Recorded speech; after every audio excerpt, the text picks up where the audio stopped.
বালিয়াকান্দিতে বিনামূল্যে চক্ষু পরীক্ষার ক্যাম্প অনুষ্ঠিত। সোহেল খান, বালিয়াকান্দি প্রতিনিধি। রাজবাড়ী জেলার বালিয়াকান্দি উপজেলার সদর ইউনিয়নে মঙ্গলবার 14 অক্টোবর দিনব্যাপী অনুষ্ঠিত হয় বিনামূল্যে চক্ষু পরীক্ষার ক্যাম্প।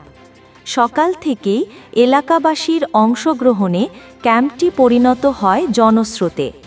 হাসপাতালের অভিজ্ঞ চিকিৎসকরা দিনভর চোখের নানা সমস্যায় ভোগা রোগীকে বিনামূল্যে পরীক্ষা ও পরামর্শ দেন। পাশাপাশি যাদের প্রয়োজন তাদের বিনামূল্যে ওষুধও সরবরাহ করা হয়। বালিয়াকান্দি সদর ইউনিয়নের চেয়ারম্যান মোহাম্মদ আলমগীর বিশ্বাস আলম বলেন, এ ধরনের উদ্যোগ সত্যিই প্রশংসনীয়।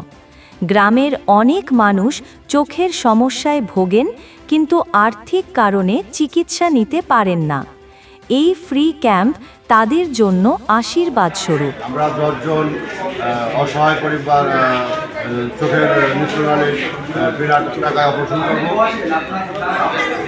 এবং এই ব্যাপারে আমার এলাকার সার্বিক সহযোগিতা এবং অব্যাহত থাকবে এবং আমরা যদি এদের কোনো প্রবলেম হয় আমরা আর্থিকভাবে সহযোগিতা করব। আমি বালিয়াকান্দি সদর ইউনিয়ন চেয়ারম্যান হিসেবে। ইসলামী চক্ষু হাসপাতালের পক্ষ থেকে মোহাম্মদ জিল্লুর রহমান জানান, মানবিক দায়বদ্ধতা থেকেই আমরা এই উদ্যোগ নিয়েছি।